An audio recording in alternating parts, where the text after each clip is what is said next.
जी, नैमिषारण्य में आपका स्वागत है। मेरा नाम निखिल मिश्रा। मैं यहाँ चक्र तीर्थ पे तीर्थ पुरोहित का कार्य करता हूँ। ये जो आप तीर्थ देख रहे हैं चक्र तीर्थ, ये ब्रह्मा जी का ब्रह्म कुंड है। जब सतयुग चल रहा था और कलयुग आने को था तो 33 करोड़ देवी देवता और 88,000 महर्षि जो यहाँ पे तपस्या करते थे तो दानव दैत्य उनकी तपस्या भंग कर देते थे।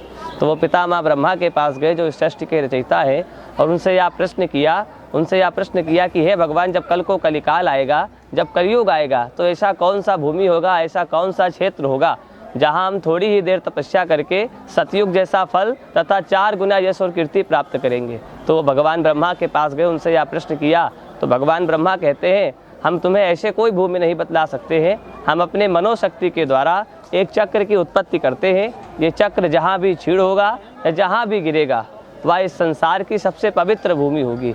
तो ब्रह्मा जी उस चक्र को उत्पन्न करते हैं तो उस चक्र का नाम पड़ता है ब्रह्म मनोवय चक्र, ब्रह्मा जी के मनोशक्ति से उत्पन्न चक्र। और उस चक्र को छोड़ते हो 33 करोड़ देवी देवताओं और 88,000 महर्षियों को बतलाते हैं कि इसके पीछे पीछे जावे और जहाँ यह छीड़ हो या जहाँ या गिरे वह इस संसार की सबसे पवित्र भूमि होगी।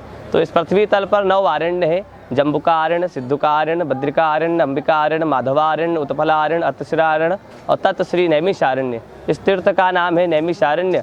जब नैमिषारण्य का संधि विच्छेद करते हैं तो निकलता है नेमी प्लस आरण्य। आरण्य माने होता है जंगल और नेमी मिस होता है धूरी, जिसे हम धूरी बोलते हैं। जो नैमिषारण्य में आकर तो यहाँ पे उस चक्र वापिस ब्रह्मा जी के पास जा रहा था, उसे कोई पवित्र भूमि नहीं दिखाई दी।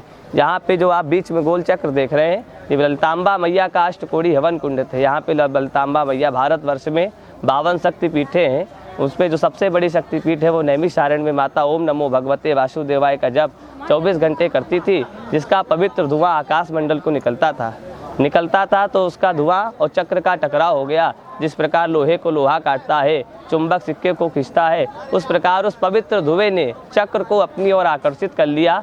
जब आकर्षित कर लिया तब चक्र का सात्विक अर्थ होता है भेदन करना या काटना। जब भेदन करना या काटना प्रारंभ किया तो क्षणिक मात्र में, जितनी देर में हमारा पलक झपकता है उतनी क्षणिक मात्र में इस पृथ्वी के तल के 6.5 पाताल भेद दिए।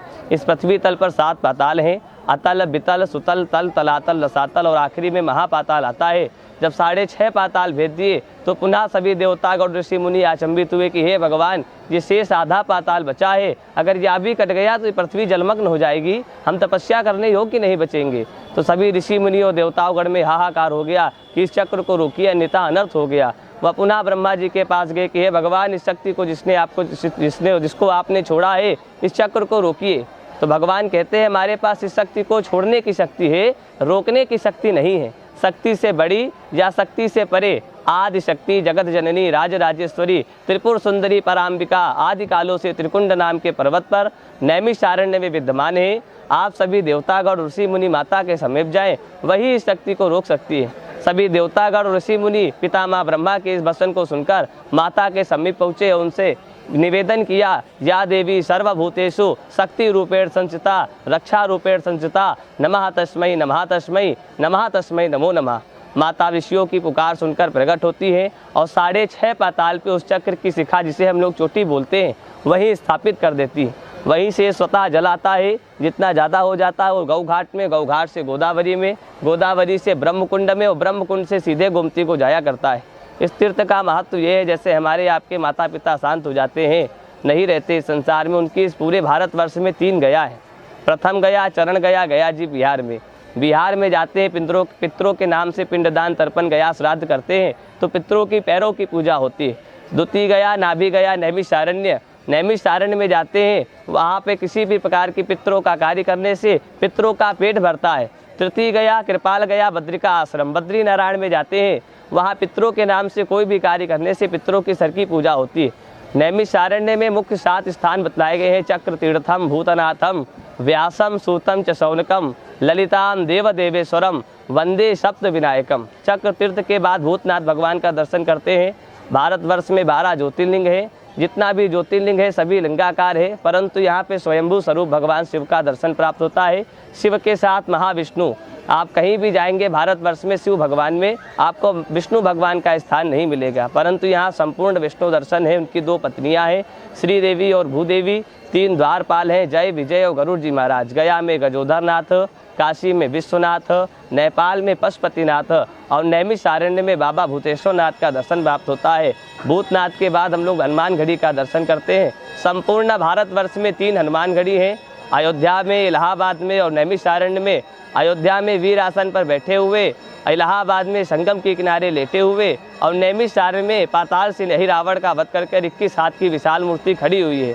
उसके बाद व्यास गद्दी जाते हैं, जहाँ पे 4 वेद, 6 शास्त्र और 18 पुराणों की रचना हुई। व्यास जी के बाद मनु शतरूपा, स्वयंभू रानी मनु व शतरूपा, जिनसे भैया नर श्रेष्ठ अनुपा, प्रथम मनुष्य और प्रथम नारी का दर्शन करते। सूत जी महाराज है, जो हम लोग घर में कथा सुनते हैं, सत्यनारायण भगवान की। एकदा नैमिषारण्ये ऋषे शौनकादया प्रापच्छे मुनिहा सर्वे सूतम पौराणिकम खलु। एक बार सूत जी महाराज ने 33 करोड़ देवी देवताओं और 88,000 महर्षियों को इसी पावन धरातल बैठा करके श्री सत्यनारायण भगवान व्रत कथा का पूजन किया था। चक्र तीर्थ का महत्व यह है, चक्र तीर्थे स्नात्वा भरत सप्तमा सर्व व्याधि व्रण मुक्तो ब्रह्मलोको च महीयते। चक्र तीर्थ के स्नान या मार्जन करने के मात्र से शरीर की जो व्याधियाँ, शरीर के जो रोग होते हैं वो सभी नष्ट हो जाते हैं। चक्र तीर्थम महत्पुण्यम सर्व पाप विनाशनम वर्तते मध्य भागे तुम करिष्याम सर्वनाथकम। चक्र तीर्थ का महत्वपूर्ण है, जो हम आप किसी को बतला नहीं सकते। ये पृथ्वी के मध्य भाग पर सभी के नाथ बन करके स्थित है।